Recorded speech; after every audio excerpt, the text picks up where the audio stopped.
selamat datang lagi di Beta Nurse. Pada kesempatan kali ini, kita masih akan melakukan latihan soal terkait materi TKP. Dan untuk video kali ini, kita masih akan berfokus hanya untuk latihan soal saja. Anyway, bagi teman-teman yang baru ketemu channel ini, jangan lupa untuk subscribe, like, and comment. Seperti biasa, nanti pada soal-soal latihan, teman-teman akan saya berikan waktu 10 detik untuk menjawab.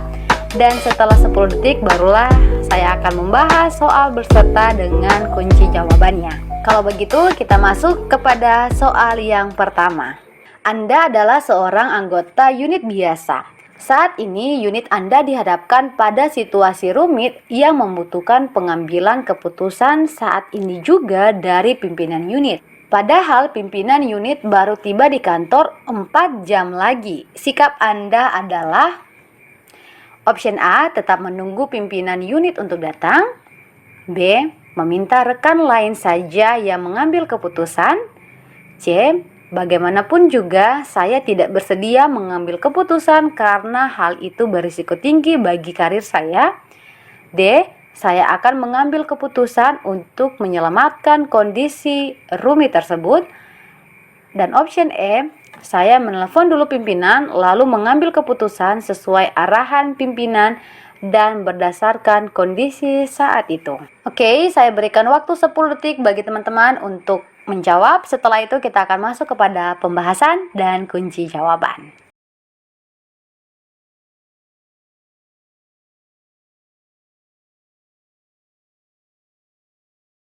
Baiklah, jika teman-teman sudah menjawab, kita akan masuk kepada pembahasan yang pertama. Dari soal ini kita bisa dapat gambaran bahwa kita adalah anggota unit biasa. Suatu saat ada situasi yang membutuhkan keputusan yang perlu diambil saat ini juga oleh pimpinan unit kita. Dan pimpinan unit akan tiba 4 jam lagi. Sikap kita adalah, jika teman-teman memilih option A, yaitu tetap menunggu pimpinan unit untuk datang, menurut saya ini bukan sikap yang baik karena mengingat di soal dikatakan kita harus mengambil keputusan saat ini juga. Untuk option B, yaitu meminta rekan lain saja yang mengambil keputusan. Ini juga bukan sikap yang baik karena yang harus mengambil keputusan adalah pimpinan, bukan sesama anggota unit. Untuk option C, bagaimanapun juga saya tidak bersedia mengambil keputusan karena hal itu berisiko tinggi bagi karir saya. Hampir sama dengan option A, maka ini juga bukan sikap yang baik. Untuk option D, yaitu saya akan mengambil keputusan untuk menyelamatkan kondisi rumit tersebut. Ingat, kita ini adalah anggota unit biasa. Jadi bukan kita yang harus mengambil keputusan, melainkan harus pimpinan unit. Untuk option E, yaitu saya menelepon dulu pimpinan lalu mengambil keputusan sesuai arahan pimpinan dan berdasarkan kondisi saat itu. Saya rasa ini merupakan sikap yang baik dan benar dikarenakan di sini kita mengambil keputusan berdasarkan arahan dari pimpinan unit kita. Jadi sudah jelas bahwa jawabannya adalah option E. Next, kita masuk kepada soal nomor 2. Saya ditugaskan di front office untuk melayani tamu pimpinan. Pada saat pimpinan saya tidak berada di tempat dan ada tamu pimpinan yang memerlukan keputusan segera, sedangkan atasan tidak dapat dihubungi, maka sikap saya adalah option A, mengambil keputusan meskipun tanpa petunjuk atasan selama tidak bertentangan dengan kebijakan umum pimpinan. B, tidak berani mengambil keputusan tanpa petunjuk atasan saya. C, ragu-ragu dalam mengambil keputusan tanpa petunjuk atasan saya. D, menunda-nunda pengambilan keputusan tanpa petunjuk atasan saya. Dan option E, mengambil keputusan tanpa petunjuk atasan karena keadaan sangat mendesak. Baiklah, saya berikan waktu 10 detik bagi teman-teman untuk memilih jawaban. Setelah itu kita akan membahas dan melihat kunci jawabannya.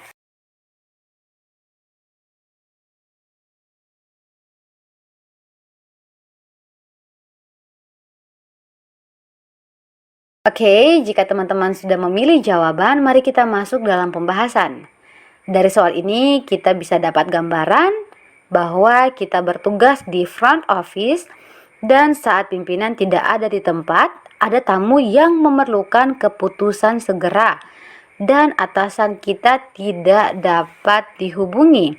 Maka sikap kita adalah, jika teman-teman memilih option A, yaitu mengambil keputusan meskipun tanpa petunjuk atasan selama tidak bertentangan dengan kebijakan umum pimpinan, menurut saya ini adalah sikap kita yang baik dan benar.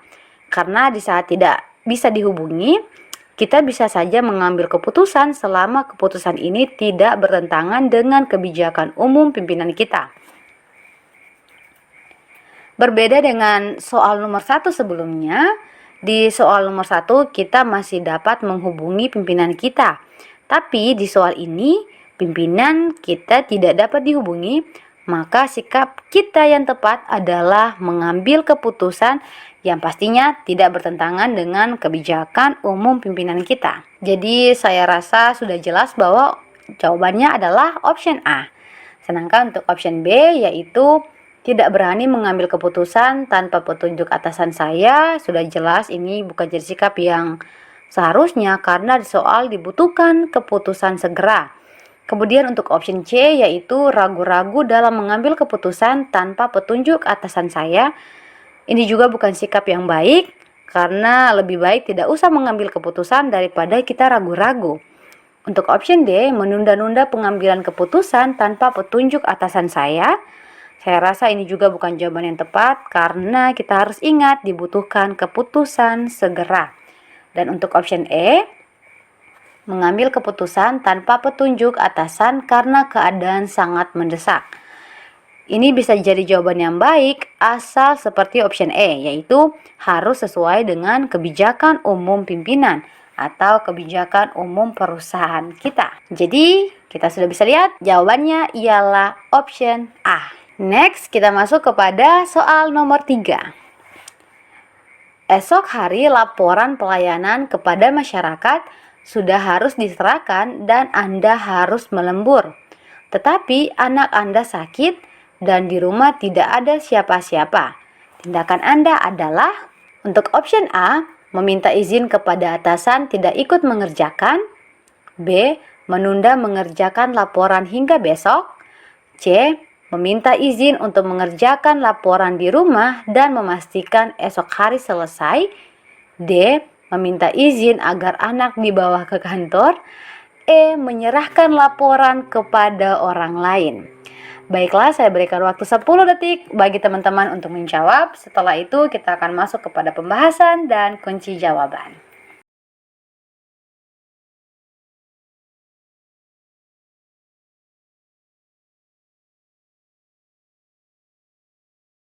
Oke, jika teman-teman sudah menjawab, mari kita masuk ke dalam pembahasan soal nomor 3.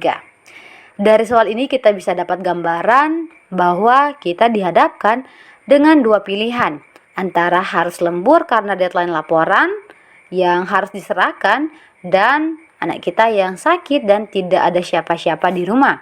Tindakan kita adalah, jika teman-teman memilih option A, yaitu meminta izin kepada atasan untuk tidak ikut mengerjakan, menurut saya ini belum bisa menjadi jawaban yang tepat karena di sini laporan sudah harus segera diserahkan. Untuk option B, yaitu menunda mengerjakan laporan hingga besok, sama seperti dengan option A, maka saya rasa juga ini bukan jawaban yang tepat karena kita harus ingat di sini laporannya harus segera diserahkan. C, meminta izin untuk mengerjakan laporan di rumah dan memastikan esok hari selesai. Yep, ini adalah jawaban yang tepat. Karena di sisi lain kita peduli sama anak kita di rumah, maka kita pulang dan tetap mengerjakan laporan dan memastikan esok hari selesai. Untuk option D, yaitu meminta izin agar anak dibawa ke kantor, saya rasa ini sudah sangat jelas bukan jawaban yang tepat. Karena anak sakit mending dibawa ke rumah sakit dan bukan ke kantor. Dan untuk option E, yaitu menyerahkan laporan kepada orang lain, ini juga bukan tindakan yang tepat dengan menyerahkan laporan ke orang lain, karena dengan demikian kita tidak bertanggung jawab dengan tugas yang diberikan kepada kita. Oke, jadi sudah jelas bahwa jawabannya ialah option C. Oke, kita lanjut kepada soal nomor 4. Dion adalah ketua kelompok pecinta alam yang baru. Sebetulnya ia belum lama bergabung, tetapi karena ia luwes dan mudah bergaul, akhirnya ia terpilih sebagai ketua. Ternyata setelah menjadi ketua, sikapnya menjadi berubah. Ia cenderung menjadi kaku dan keputusan yang dibuat sulit untuk diubah. Jika Anda menjadi anggota pencinta alam tersebut, tindakan yang Anda lakukan adalah option A, mengajak teman-teman lain untuk memberikan masukan ke Dion sehingga kelompok yang sudah solid tidak pecah. B, mengajak dialog secara personal. C, meminta Dion untuk tidak otoriter dalam forum formal sehingga menjadi kesepakatan bersama. D, membentuk kelompok untuk menentang kebijakan yang dibuat Dion agar ia tahu kesalahan yang telah ia buat. Dan untuk option E, mencari tahu penyebab mengapa Dion berubah sehingga lebih bisa memahami mengapa ia bertindak seperti itu. Baiklah, saya berikan waktu 10 detik bagi teman-teman untuk memilih jawaban. Setelah itu kita akan masuk kepada pembahasan dan kunci jawaban.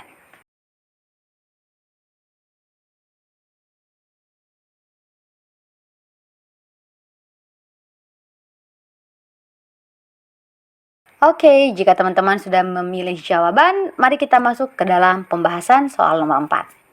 Dari soal ini kita bisa dapat gambaran bahwa Dion yang dulu bersikap luwes dan mudah bergaul, setelah menjadi ketua memiliki sikap yang berubah menjadi lebih kaku dan sulit mengubah keputusan. Sebagai anggota, tindakan kita adalah, jika teman-teman memilih option A, yaitu mengajak teman-teman lain untuk memberi masukan ke Dion sehingga kelompok yang sudah solid tidak pecah. Menurut saya ini bisa menjadi langkah yang baik. Kita keep aja dulu jawabannya. Untuk option B, mengajak dialog secara personal. Menurut saya ini adalah jawaban yang sangat baik dikarenakan Dion dulunya memiliki sikap yang baik. Tapi karena dijadikan ketua, maka sikapnya berubah. Untuk itu, sebagai tindakan awal, harusnya kita bicara secara personal terlebih dahulu. Jika tidak berhasil, maka kita bisa memilih option A. Untuk option C, meminta Dion untuk tidak otoriter di forum formal sehingga menjadi kesepakatan bersama. Saya rasa ini bukan jadi tindakan yang baik, karena di sini kita tidak mencoba memperbaiki terlebih dahulu, malah langsung meminta Dion untuk tidak otoriter. Untuk option D, membentuk kelompok untuk menentang kebijakan yang dibuat Dion agar ia tahu kesalahan yang ia telah buat. Ini bukan tindakan yang baik karena sudah jelas ya. Dan untuk option E, mencari tahu penyebab mengapa Dion berubah sehingga lebih bisa memahami mengapa ia bertindak seperti itu. Hampir sama dengan option B. Dan baiknya hal ini dilakukan secara personal dulu. Jadi sudah jelas bahwa jawabannya ialah option B. Anyway, bila ada perbedaan jawaban dari teman-teman, nanti bisa dijawab di kolom komen beserta dengan alasannya. Next, kita masuk kepada soal nomor 5. Edo tumbuh dalam keluarga yang cukup sukses. Ayahnya seorang profesor dari salah satu universitas terkenal, sementara ibunya menjadi direktur di salah satu bank pemerintah. Kakak Edo merintis di dunia politik dan sudah mulai dikenal di masyarakat. Adiknya pernah menjadi juara olimpiade fisika tingkat nasional. Orang tua mengharapkan Edo memiliki prestasi seperti mereka, sementara Edo saat ini masih kuliah dan merasa prestasinya biasa-biasa saja. Jika Anda Edo, tindakan yang akan Anda lakukan adalah option A, memacu diri agar berprestasi sebaik mungkin agar tidak kalah dengan saudara yang lain. B, tidak akan membuat hal tersebut menjadi beban karena setiap orang diberi kemampuan yang berbeda. C, berusaha semampunya sesuai dengan kapasitas yang saya punyai. D, mencari tentor agar prestasi menjadi naik. pasrah pada Tuhan karena nasib orang sudah ada yang mengatur. Untuk soal nomor 5 ini teman-teman bisa jawab di kolom komentar. Untuk kunci jawabannya akan ada pada video mendatang. Oke, demikian video kita kali ini. Untuk video mendatang nanti kita akan masih membahas terkait dengan pembahasan soal TKP. Semoga bermanfaat. Jangan lupa untuk subscribe, like, comment, and share this video. Thank you for watching. See you on the next video.